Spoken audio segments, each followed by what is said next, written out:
Back to our top story today. The White House dropped a bombshell inviting the Russian president over to Washington later this year. Let's get some live reaction now. Hansjörg Müller is in the studio with me. He's a German MP for the parliamentary member of the right-wing AfD party. Thanks for joining us today. Good to have you on the programme. Things have been turned upside down a bit recently, haven't they? Trump is getting on very much with Putin, it seems, or he says so, yet there's some rifts and tensions with America's European allies. What conclusions can we draw from that? Well, there are several conclusions we can draw from that. The European allies, or the members of the European Union, they have been treating President Trump not very well during the last 1.5 years. They had behaved like the mouse that roared at the big American lion, telling him off that he must stick to democracy. If he does not, he won't be a partner for the Europeans. It's really the behavior of a very small mouse that dares to teach the big lion. And Mr. Trump, now being president of the United States, he didn't forget about it, and he treated the European allies as they deserve it, as if they did not exist. And he, of course, he was very critical of Merkel, criticising her, what he described as energy dependence on Russia with the pipeline that's been the process. Do you think this is part of his sort of game playing as a businessman to try to perhaps barter some sort of better deal, closer relationship? Why do you think he's treating Merkel like this? It's a very interesting question, because when during the NATO summit that preceded the Helsinki summit, Mr. Trump, he told of Mrs. Merkel for the Nord Stream project, for the energy dependence of Germany on Russia. Now he's or he has, to a certain extent, he has changed his position, but he stayed vague also to a certain extent.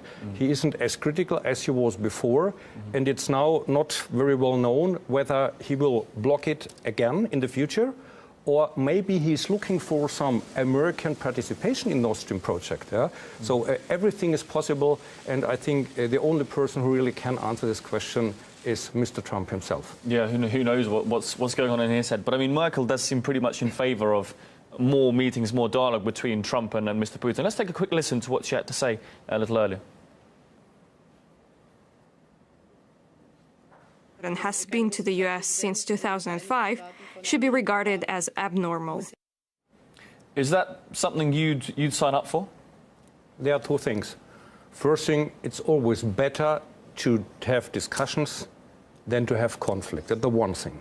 The second thing is, now this is typical for the psychology of Mrs. Merkel, because she has been serving the ties to the so-called parallel government in Washington, to the Clintons, to the deep state, to the opponents of President Trump.